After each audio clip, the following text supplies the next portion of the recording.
Bonjour à tous, bienvenue dans le webinaire du cabinet CBA, Maître Georges-David Benayoun, avocat spécialisé en fiscalité. Aujourd'hui, je vais vous parler de l'expatriation fiscale et des erreurs à éviter. Avec plus de 25 ans d'expérience au sein du cabinet, on a une vraie connaissance et visibilité des erreurs qui sont commises souvent par les clients. Alors, on arrive quelquefois à les récupérer, des fois pas, et souvent ça peut donner lieu à un conflit avec l'administration fiscale française, mais pas uniquement. Donc l'idée aujourd'hui, c'était de vous présenter un peu tous ces points. Alors je rappelle que l'expatriation fiscale, c'est aller résider dans un autre pays que son pays d'origine. On peut le faire pour des raisons professionnelles, et c'était souvent le cas au départ, pour des questions de confort de vie au moment où on prend sa retraite, ou tout simplement parce qu'on veut changer totalement de paysage, ou pour aller chercher une fiscalité privilégiée, puis ça peut être un mélange des trois raisons. Donc, ce qu'il faut comprendre, c'est que l'expatriation fiscale est un processus plutôt complexe où on va devoir comprendre la législation française et la législation internationale, notamment celle du pays de destination.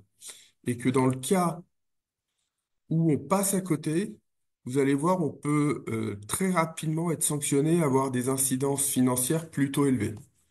Alors, mon préalable avant de regarder tous les points purement fiscaux, c'est quand même et à chaque fois de répéter que l'expatriation fiscale, c'est un sujet purement fiscal sur les conséquences fiscales, mais que souvent pour aller dans un pays étranger, il faut avoir une autorisation. Et cette autorisation, c'est un sujet d'immigration, une question de visa. Alors, il est vrai qu'en Europe, ça va être plutôt facile, puisqu'on n'a pas besoin de ça et qu'on va se contenter de se faire connaître dans un pays de destination auprès souvent des autorités municipales et puis d'obtenir un numéro fiscal. Il y a beaucoup d'autres destinations où on a toujours un préalable plus ou moins compliqué à obtenir. Alors, les Émirats arabes unis, c'est plutôt simple. L'île Maurice, c'est un peu plus complexe parce qu'il faut être sur place et donc il y a souvent un décalage de quelques mois avant d'obtenir définitivement les visas. Et puis le plus difficile aujourd'hui est sûrement les États-Unis avec beaucoup de contraintes. Donc, attention, à côté de la fiscalité, il y a les règles d'immigration et il ne faut pas les confondre. Souvent, on me dit, mais dans tel pays, ils me demandent ou ils disent que, je leur dis, ce sont des règles d'immigration, ça n'a pas d'incidence, moi, sur mon analyse fiscale.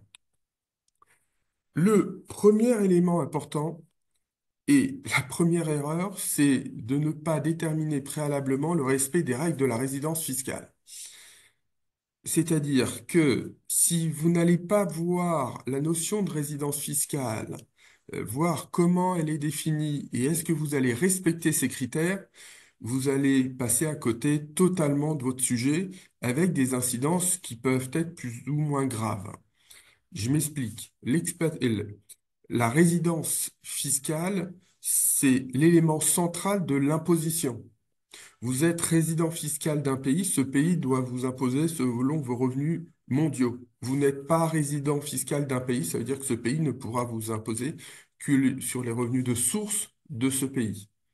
Donc, il faut aller voir la notion de la résidence fiscale. Alors, en droit interne français, c'est l'article 4 B du Code général des impôts qui nécessite une analyse alternative des critères. Qu'est-ce que ça veut dire? Ça veut dire que, on a trois critères principaux, c'est-à-dire foyer ou lieu de séjour principal en France, exercice d'une activité professionnelle en France, ou le centre des intérêts économiques en France. Il suffit de remplir un de ces trois critères, et c'est souvent le cas des personnes qui sont là, qui sont résidents fiscaux français, d'ailleurs qui se posent même pas la question, pour être obligé de payer des impôts en France sur les revenus de source française, mais aussi sur les revenus de source mondiale. À l'inverse, et c'est pour ça que la première analyse est d'aller regarder la convention, la convention, elle va permettre de clarifier la situation, et dans ce cas-là, entre la France et le pays de destination, on va avoir une analyse avec des critères successifs et subsidiaire. Successif, ça veut dire qu'on a un ordre. Alors, quand on prend les quatre grands critères, foyer d'habitation permanent, centre des intérêts vitaux, séjour habituel, nationalité, ça veut dire que, pourquoi subsidiaire? Parce que on va regarder si vous avez un foyer d'habitation permanent, ce qui peut être une résidence secondaire, par exemple, en France, et qu'est-ce que vous avez à l'étranger. Si vous n'avez pas de foyer d'habitation permanent en France et vous en avez uniquement dans le pays de destination, on n'ira pas regarder les autres critères.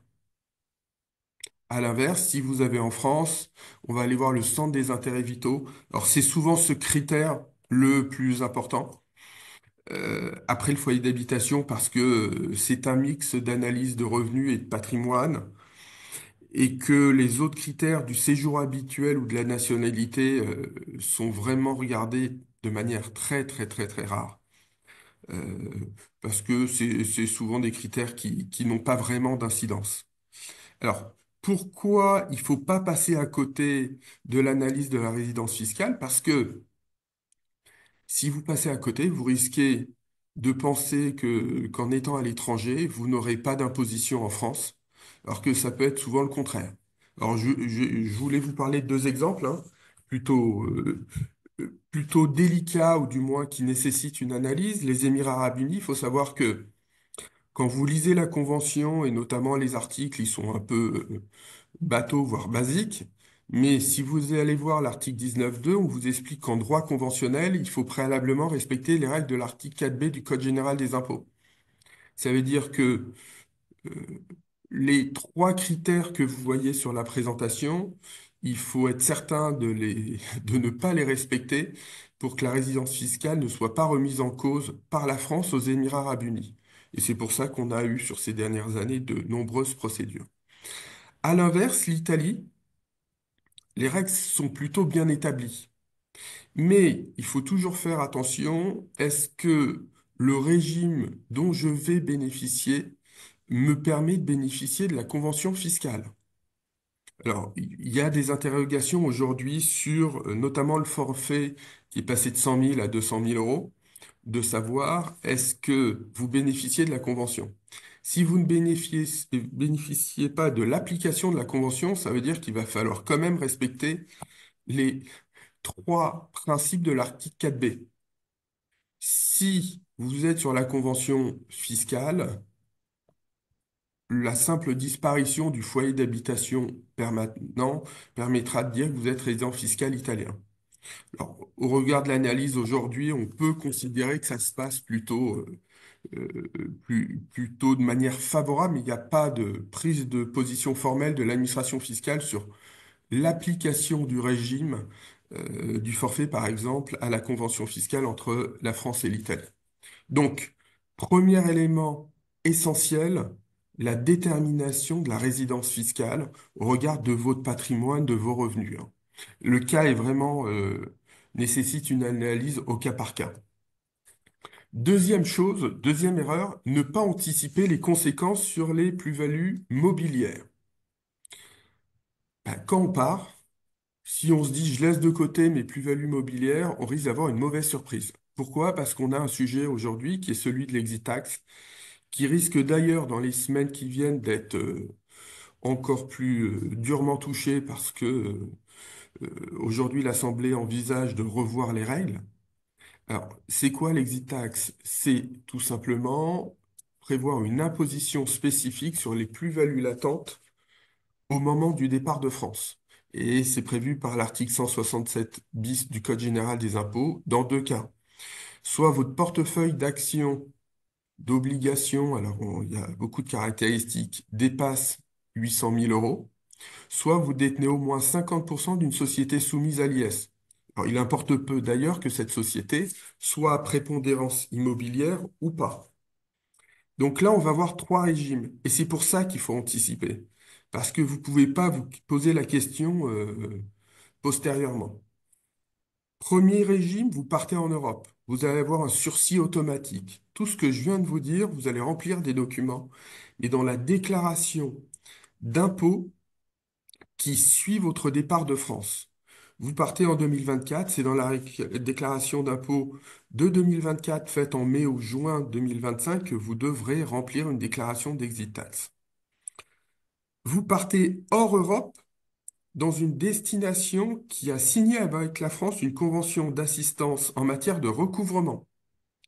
Vous allez être sur un système identique à ceux qui partent en Europe, c'est-à-dire que vous avez un système de sursis où vous n'allez pas avoir besoin de donner de garantie. Et puis, vous partez hors Europe vers une destination qui n'a pas signé avec la France une convention en matière de recouvrement. Et là, il faut déposer un dossier au moins 90 jours avant de partir. Et si vous avez raté cette étape, dommage parce que l'administration vous explique très souvent, ils sont de plus en plus rigoureux, et à juste titre, que si vous êtes parti sans respecter cette obligation, la plus-value que vous deviez uniquement garantir devient exigible. Donc c'est un vrai sujet. Alors je vous ai mis trois exemples différents.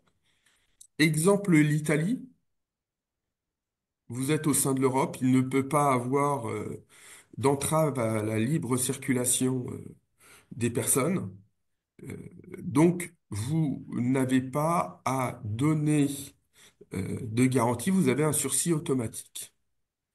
L'île Maurice a une convention avec la France en matière de recouvrement. Donc, vous allez rentrer sur une destination hors Europe où, comme dans mon exemple, vous allez déclarer en 2025 votre départ euh, en 2024 et donc vos plus-values latentes. Et puis, vous avez les Émirats arabes unis. Alors, il faut savoir que dans cette dernière catégorie, vous avez quand même beaucoup de pays. Je vais vous citer par exemple, Hong Kong, vous avez pas mal de pays d'Amérique latine. Euh, donc, c'est quand même ce qu'on voit fréquemment. Et là, on doit déposer un dossier 90 jours avant de partir et proposer des garanties. Or, nous, souvent, on propose des garanties en termes de nantissement sur part de société, quand c'est possible. Sinon, il faut donner une hypothèque légale. Alors maintenant, ce que je vous dis, vous allez vous dire, c'est relativement facile à trouver, sauf que on a un certain nombre d'erreurs qui sont commises. Je vous prends un exemple. Certains conseils qui sont souvent pas des avocats fiscalistes spécialisés ont conseillé à leurs clients en expliquant ben, la Suisse. Si vous partez en Suisse, il y a une convention en matière de recouvrement. Donc, vous n'avez pas à déclarer. Oui, sauf que ces personnes n'ont pas bien lu cette convention. C'est une convention en matière de mécanisme de recouvrement et pas une convention qui permet à la France de demander à la Suisse d'aller chercher le recouvrement d'un impôt. Donc, il y a des faux amis dans les listes. Il faut toujours lire en détail les conventions propres à votre pays de destination pour savoir dans quel cadre vous allez rentrer. Mais ne l'oubliez pas parce que si vous pensez être en sursis automatique et que vous êtes en vérité avec une demande de constitution de garantie et que vous laissez passer le délai, votre montant devient exigible. Troisième élément, ne pas tenir compte des règles légales d'imposition. Alors, on connaît le régime qu'on quitte et nous, on se rend compte que souvent les personnes connaissent pas bien le régime qu'elles vont aller chercher. Donc ça, c'est extrêmement important de regarder ça de plus près. Chaque pays va avoir ses propres règles en matière de revenus, de patrimoine, succession, et il faut faire attention parce qu'on peut avoir des sujets de double imposition. Alors, vous avez trois régimes particuliers, trois mécanismes particuliers, puis après j'ai souhaité vous parler de la Californie. Dans les destinations, vous allez avoir des pays qui ont structurellement, qui ressemblent à des paradis fiscaux. Exemple, les Émirats arabes unis avec Dubaï, où vous n'avez pas d'impôt sur le revenu, pas d'impôt sur le patrimoine, pas de retenue à la source sur les dividendes versés de France et un IS à 9%. Donc là, effectivement, c'est un système avec une grande pérennité, mais avec une grosse difficulté d'application entre la France et les Émirats arabes unis. Donc, il faut vraiment faire attention. Puis vous avez des pays où la fiscalité est plutôt douce. Alors, je vous donne deux exemples très différents. Ils n'ont pas le même sable sur leur plage. L'île Maurice et la Bulgarie. Vous avez soit des non-impositions, soit des impositions plutôt faibles, notamment en Bulgarie à hauteur de 10%.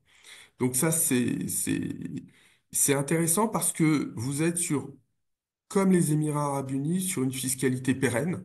Pérenne. On ne sait jamais, hein, surtout quand on voit ce qui se passe en France, mais c'est gravé dans le marbre et normalement, il ne doit pas avoir d'évolution négative. Après, et je me rends compte qu'il y a une petite faute d'orthographe, vous avez les destinations comme l'Italie ou la Grèce. Là, on est sur des régimes temporaires, contrairement à ce qu'on vient de voir où c'était gravé dans la fiscalité. Vous allez voir des régimes réservés aux impatriés, et donc des régimes soit propres à des personnes qui ont un patrimoine ou des revenus importants, soit des retraités. Donc, il faut toujours faire attention parce que ça peut concerner plus ou moins d'éléments dans votre déclaration de revenus. Donc, bien faire attention à la destination et la fiscalité. Est-ce que la fiscalité est pérenne ou est-ce que vous allez avoir une fiscalité temporaire? Alors, on parle souvent dans les fiscalités temporaires 5 ans, 10 ans, 15 ans, mais tout passe très vite. Donc, il faut quand même s'imaginer qu'est-ce qu'on va faire après, on reste dans le pays, quelle est la fiscalité du pays. À l'inverse, vous avez quand même des pays où la fiscalité est plus élevée qu'en France. Alors, c'est pas un pays, mais vu que c'est un État fédéral, mais effectivement, mes clients qui se trouvent en Californie payent des impôts et ont une fiscalité plus importante que ce que nous avons en France. Et on voit un certain nombre de clients qui vont dans des destinations euh, sans obligatoirement ou en connaissance de cause où la fiscalité est plus importante. Mais je vais vous donner un autre exemple. Vous pourriez aller aux Émirats arabes unis ou à l'île Maurice ou en Bulgarie, si votre patrimoine est essentiellement immobilier et immobilier français, votre imposition, elle risque pas de varier notablement. Donc, le fait de partir ne signifie pas obligatoirement une optimisation. Alors, c'est vrai que souvent, on va sécuriser qu'on va trouver une optimisation, mais c'est pas automatique. Et dernière chose, il faut bien vérifier que ces régimes-là permettent l'application des conventions signées avec la France. C'est ce que je vous expliquais tout à l'heure sur l'Italie. Parce que si ces règles, ces dispositions ne rentrent pas dans le cadre de la convention fiscale, ça veut dire qu'il va falloir faire beaucoup plus attention aux critères de la résidence fiscale, notamment par rapport à ce que vous allez conserver comme lien avec la France. Et d'ailleurs, on va parler de ça parce que les liens avec la France, c'est un élément essentiel. Les deux derniers points et erreurs que je voulais voir avec vous, c'est premièrement les liens avec la France et les règles différentes en matière, qui diffèrent en matière de succession. Alors, les liens avec la France. On n'a pas passé 40 ans, 50 ans, 60 ans en France en pensant qu'on peut partir du jour au lendemain sans avoir aucune imposition et aucun suivi. Alors, on l'a vu tout à l'heure avec l'exit tax. Il faut faire attention véritablement à deux choses. D'abord, l'année de départ de France, on va avoir une fiscalité particulière, puisqu'on va couper l'année en fonction de la date de départ. Vous partez le 18 octobre, on va avoir une déclaration du 1er janvier au 18 octobre, et une déclaration de non-résident, donc une deuxième déclaration du 18 octobre au 31 décembre. Et puis après, vous aurez toujours une imposition en fonction des revenus de source française. Alors, je vous donne des exemples, hein. Les plus marquants, c'est les personnes qui conservent des retraites publiques ou ceux qui ont des revenus immobiliers. Donc, ce n'est pas parce que vous partez que vous n'allez pas avoir d'imposition en France. Alors, il faut, et là c'est très très important, c'est que nous, on récupère chaque année un certain nombre de dossiers où les personnes nous disent, bah, je suis parti il y a 1 an, 2 ans, 3 ans, 5 ans, et j'ai rien fait vis-à-vis de la France. Et voilà, la France me pose telle question ou veut me redresser. Alors le problème, c'est que c'est très très compliqué à prouver. une résidence fiscale. Donc, soit vous faites bien les choses et vous remplissez toutes les conditions et vous partez, mais aller vivre à l'étranger, oublier ou se tromper de déclaration, ça peut avoir des incidences fiscales considérables. Moi, j'ai aujourd'hui un dossier où les clients n'ont pas déclaré leur départ de France et suite à la déclaration, parce que bien évidemment, la France a été informée de comptes bancaires qui étaient à l'étranger, pose des questions et aujourd'hui, la France dit, ben non, on m'a pas tenu informé, je considère que vous n'êtes pas résident et donc nous sommes devant le tribunal avec des incidences à plusieurs dizaines de milliers d'euros alors que c'est des personnes qui ont, on peut pas dire qu'elles ont un patrimoine important. Donc, très attention, il faut tenir compte de la France, de ce qui va se passer à l'avenir, l'anticiper et ne pas se tromper dans le formalisme. Parce que on voit trop de dossiers qui dérapent à cause du non-respect du formalisme. Puis, dernier élément qui est extrêmement important et révélateur, c'est que lorsqu'on parle d'expatriation fiscale, lorsqu'on vient me voir, on me parle à chaque fois d'impôt sur le revenu. Et je leur dis, d'accord, mais vous avez prévu quoi en matière de succession plus tard? Est-ce qu'il y a des dispositions? Et on me dit, bah non, j'ai vu que le régime fiscal est plutôt favorable dans ce pays. Oui, mais attention, il faut considérer que les successions ne sont pas régies par les conventions fiscales en matière d'impôt sur le revenu. À tel titre que la France a signé à peu près 130 conventions en matière d'impôt sur le revenu et à peine une trentaine en matière de succession. Et donc, ce qui est l'exception à l'impôt sur le revenu devient la norme en matière de succession et notamment les dispositions que tout le monde devrait connaître lorsqu'il part du 750 ter du Code général des impôts. C'est-à-dire que sont imposables en France les donations succession lorsque le défunt ou le donataire était résident fiscal français, mais aussi les ayants droit ou si les biens transmis sont situés en France. Toute votre famille part à l'étranger. Partez par exemple au Portugal où vous n'avez pas de droit de succession. Eh oui, mais tout le monde peut être au Portugal. Si vous avez conservé des biens en France, et je parle aussi bien d'un compte bancaire que des biens immobiliers, vous aurez une imposition en France.